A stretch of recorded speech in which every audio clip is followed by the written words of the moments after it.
ഖദീജ റളിയല്ലാഹു അൻഹ അവരുടെ കൂട്ടുകാരിയോട് സംസാരിക്കുകയായിരുന്നു. ഇതേപോലൊരു നല്ല മനുഷ്യനെ ഞാൻ ഇതിനു മുൻപ് കണ്ടിട്ടില്ല. ആദ്യമായിട്ടാണ് കച്ചവടത്തിൽ ഇത്രയധികം ലാഭമുണ്ടാകുന്നത്. അതിന് കാരണം ആ മനുഷ്യനാണ്. അബൂ ത്വാലിബിന്റെ അനന്തരവനെ ജോലിക്ക് നിർത്തിയത് എന്റെ ഭാഗ്യമാണെന്ന് തോന്നുന്നു. അതെ, നീ ഭാഗ്യവതിയാണ്, കൂട്ടുകാരി പറഞ്ഞു. നീ അദ്ദേഹത്തെ വിവാഹം കഴിക്കണമെന്നാണ് ഞാൻ ആഗ്രഹിക്കുന്നത്. അദ്ദേഹം നല്ലവനാണ്, മാത്രമല്ല നിനക്ക് അദ്ദേഹത്തെ വലിയ ഇഷ്ടവുമാണ്. അപ്പോഴാണ് ഖദീജ റളിയല്ലാഹു അൻഹ ഇക്കാര്യം ചിന്തിച്ചത്. നീ പറഞ്ഞത് ശരിയാണ്. എന്നെ വിവാഹം ചെയ്യാൻ സമ്മതമാണോ എന്ന് നീ അദ്ദേഹത്തോട് ചോദിക്കുമോ? അടുത്ത ദിവസം അവൾ പ്രവാചകനെ കാണാൻ പോയി. അദ്ദേഹത്തെ കണ്ട ഉടൻ തന്നെ ചോദിച്ചു, താങ്കൾ എന്താണ് വിവാഹം കഴിക്കാത്തത്? എനിക്ക് ഒരു കുടുംബത്തെ പിന്തുണയ്ക്കുന്നതിനുള്ള മാർഗമില്ല. പ്രവാചകൻ സത്യസന്ധമായി മറുപടി പറഞ്ഞു, ആ ഉത്തരവാദിത്വം നിങ്ങൾക്ക് ഏറ്റെടുക്കേണ്ടതില്ലെങ്കിൽ നിങ്ങൾ ഒരു വിവാഹത്തിന് സമ്മതിക്കുമോ? അവൾ ചോദിച്ചു. അതെങ്ങനെ സാധ്യമാകും? പ്രവാചകൻ ചോദിച്ചു. ഖദീജയെ കുറിച്ച് താങ്കളുടെ അഭിപ്രായം എന്താണ്? അവർ വീണ്ടും ചോദിച്ചു. ഞാൻ അവരെ ബഹുമാനിക്കുന്നു. അവർ അറിവും ദൈവഭക്തിയുമുള്ള ദയാലുവുമായ ഒരു സ്ത്രീയാണ്. അദ്ദേഹം മറുപടി പറഞ്ഞു. അവർ താങ്കളെ വിവാഹം ചെയ്യാൻ ആഗ്രഹിക്കുന്നുവെങ്കിൽ താങ്കൾ എന്തു ചെയ്യും? അവർ ചോദിച്ചു. പ്രവാചകൻ ഇത് കേട്ട് അത്ഭുതപ്പെട്ടു. ഒരു ജോലി നൽകിയതിൽ അദ്ദേഹത്തിന് അവരോട് വളരെ ബഹുമാനമായിരുന്നു. അമ്മാവനോട് സംസാരിച്ചതിനു ശേഷം ഞാൻ മറുപടി തരാം, അദ്ദേഹം പറഞ്ഞു. പ്രവാചകൻ തന്റെ അമ്മാവനോട് ഈ കാര്യത്തെക്കുറിച്ച് പറഞ്ഞപ്പോൾ അബൂ ത്വാലിബിന് വളരെയധികം സന്തോഷമായി. ഖദീജ റളിയല്ലാഹു അൻഹ ഒരു നല്ല സ്ത്രീയാണെന്ന് അദ്ദേഹത്തിന് അറിയാമായിരുന്നു. അതുകൊണ്ട് അദ്ദേഹത്തിന് ഈ വിവാഹത്തിൽ വളരെ സന്തോഷമായിരുന്നു. പ്രവാചകൻ തന്റെ അമ്മാവന്റെ അനുവാദം അവരെ അറിയിക്കുകയും അവർ പരസ്പരം വിവാഹം കഴിക്കുകയും ചെയ്തു. വിവാഹത്തിന്റെ ആദ്യ നാളുകളിൽ അവർ അബൂ ത്വാലിബിന്റെ വീട്ടിലായിരുന്നു താമസിച്ചിരുന്നത്. താമസിയാതെ അവർ ഒരു വലിയ വീട്ടിലേക്ക് താമസം മാറി.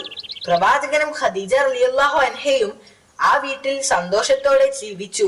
അവർ എല്ലാ കച്ചവടവും തന്റെ ഭർത്താവിനെ ഏൽപ്പിച്ചു. നബി സല്ലല്ലാഹു അലൈഹി വസല്ലമ ആ സമ്പത്ത് വിവേകപൂർവം ഉപയോഗിക്കുകയും താമസിയാതെ അദ്ദേഹം മക്കയിലെ ഏറ്റവും സമ്പന്നനായ ഒരാളായി തീരുകയും ചെയ്തു. ഖദീജ റളിയല്ലാഹു അൻഹ 6 കുട്ടികൾക്ക് ജന്മം നൽകി. 2 ആൺകുട്ടികളും 4 പെൺകുട്ടികളും. എന്നാൽ 2 ആൺകുട്ടികളും കുഞ്ഞായിരിക്കുമ്പോൾ തന്നെ മരിച്ചു.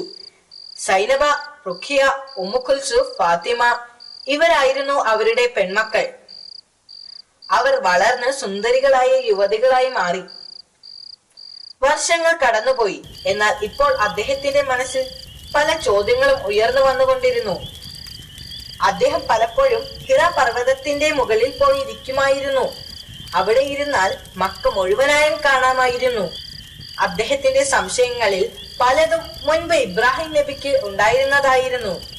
ഈ ലോകത്തെ സൃഷ്ടിച്ചത് ആരാണെന്നും മനുഷ്യൻ എങ്ങനെ സൃഷ്ടിക്കപ്പെട്ടുവെന്നും ആലോചിച്ചപ്പോൾ അദ്ദേഹം അത്ഭുതപ്പെട്ടു. ഈ ലോകത്തിൽ തന്റെ ലക്ഷ്യത്തെക്കുറിച്ചും ഒരിക്കൽ അദ്ദേഹം മരിക്കുമ്പോൾ അത് കഴിഞ്ഞ് എന്ത് സംഭവിക്കുമെന്നും അദ്ദേഹം ചിന്തിച്ചു. അദ്ദേഹം നക്ഷത്രങ്ങളെ നോക്കി അതിനെക്കുറിച്ച് ചിന്തിച്ചുകൊണ്ടിരുന്നു. ഹിറ മലയിൽ തനിച്ചിരുന്ന് കൂടുതൽ സമയം ചിലവഴിക്കാൻ അദ്ദേഹത്തിന് ഇഷ്ടമായിരുന്നു. ഖദീജ റളിയല്ലാഹു അൻഹ തന്റെ ഇളയ മകൾ ഫാത്തിമയുടെ കയ്യിൽ അദ്ദേഹത്തിനുള്ള ഭക്ഷണം കൊടുത്തയക്കുമായിരുന്നു. ഒരു ദിവസം അദ്ദേഹം ആ മലയുടെ മുകളിൽ ഒറ്റയ്ക്കിരിക്കുമ്പോൾ അവിടെ ഒരു മലക്ക് പ്രത്യക്ഷപ്പെട്ടു. ആ മലക്കിനെ കണ്ടപ്പോൾ പ്രവാചകൻ അത്ഭുതപ്പെട്ടു. അദ്ദേഹത്തിന് സ്വന്തം കണ്ണുകളെ വിശ്വസിക്കാൻ കഴിഞ്ഞില്ല. ആ മലക്ക് പ്രവാചകനോട് വായിക്കാൻ ആവശ്യപ്പെട്ടു. എഴുത്തും വായനയും അറിയാത്ത അദ്ദേഹത്തിന് എങ്ങനെ വായിക്കാൻ കഴിയും? എനിക്ക് വായിക്കാൻ അറിയില്ല, അദ്ദേഹം മലക്കിനോട് പറഞ്ഞു. പെട്ടെന്ന് ആ മലക്ക് അദ്ദേഹത്തെ പിടിച്ചുകൊണ്ട് വീണ്ടും പറഞ്ഞു, വായിക്കുക. എനിക്ക് വായിക്കാൻ അറിയില്ല, അദ്ദേഹം കരഞ്ഞുകൊണ്ട് പറഞ്ഞു. അപ്പോൾ മലക്ക് അദ്ദേഹത്തെ നന്നായി പിടിച്ചമർത്തി. അദ്ദേഹത്തിന് നന്നായി വേദനിക്കുന്നുണ്ടായിരുന്നു. അദ്ദേഹം തളർന്നുപോയി. അപ്പോൾ മലക്ക് വീണ്ടും പറഞ്ഞു, വായിക്കുക. നീ നിന്റെ നാഥന്റെ നാമത്തിൽ വായിക്കുക. അവൻ മനുഷ്യനെ ഒരു രക്തക്കട്ടയിൽ നിന്നും സൃഷ്ടിച്ചിരിക്കുന്നു. നിന്റെ നാഥൻ പരമകാരുണ്യവാനാണ്. അവൻ വിചാരിച്ചാൽ എഴുതാൻ കഴിയും, എഴുതാനും വായിക്കാനും അറിയാത്തവനാണെങ്കിൽ പോലും. പ്രവാചകൻ ആ വാക്കുകൾ വിറയ്ക്കുന്ന ഹൃദയത്തോടെ ആവർത്തിച്ചു. പ്രവാചകൻ അവിടെ നിന്നും വീട്ടിലേക്ക് പോയി. പ്രവാചകൻ തന്റെ അനുഭവത്തിൽ പരിഭ്രാന്തിപ്പെട്ടു. അദ്ദേഹം വീട്ടിലെത്തിയ ഉടനെ തന്നെ ഖദീജ റളിയല്ലാഹു അൻഹയോട് ഒരു പുതപ്പെടുത്ത് തന്നെ പുതപ്പിക്കാൻ പറഞ്ഞു. അദ്ദേഹം വിറക്കുന്നുണ്ടായിരുന്നു. അദ്ദേഹത്തിന്റെ ഭീതി മാറുന്നതുവരെ ഖദീജ റളിയല്ലാഹു അൻഹ ഒരു പുതപ്പെടുത്ത് അദ്ദേഹത്തെ പുതച്ചു. എന്താണ് സംഭവിച്ചത് എന്ന് അദ്ദേഹം ഭാര്യയോട് വിശദീകരിച്ച് പറഞ്ഞതിനു ശേഷം തനിക്ക് ഭ്രാന്താണെന്ന് തോന്നുന്നുണ്ടോ എന്ന് അദ്ദേഹം ഭാര്യയോട് ചോദിച്ചു. അവൾ മറുപടി പറഞ്ഞു, അങ്ങനെ ഞാൻ കരുതുകയില്ല.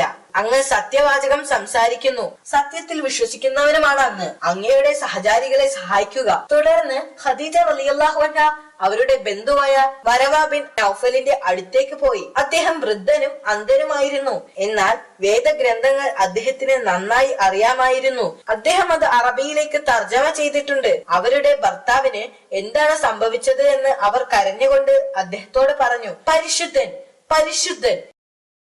ഇത് മൂസയുടെ മടങ്ങി വന്ന പരിശുദ്ധാത്മാവാണ്. അദ്ദേഹം തന്റെ ജനത്തിനു വേണ്ടി പ്രവാചകനാകും. ഹൃദയത്തിൽ ധീരത കാണിക്കാൻ അദ്ദേഹത്തോട് പറയുക. പ്രവാചകന്റെ ജീവിതത്തിൽ തുടർന്നും ഇതുപോലെയുള്ള വെളിപ്പെടുത്തലുകൾ ഉണ്ടായി. അദ്ദേഹത്തിന്റെ അനുയായികൾ അത് ആട്ടിൻതോലിൽ എഴുതി സൂക്ഷിച്ചു. ക്രമേണ അദ്ദേഹത്തിന് വെളിപ്പെടുത്തലുകളുടെ അർത്ഥം മനസ്സിലായി തുടങ്ങി. ഖുർആനിന്റെ സന്ദേശങ്ങൾ പ്രചരിപ്പിക്കുന്നതിന്റെ ഉത്തരവാദിത്തത്തെ കുറിച്ച് അദ്ദേഹം മനസ്സിലാക്കി.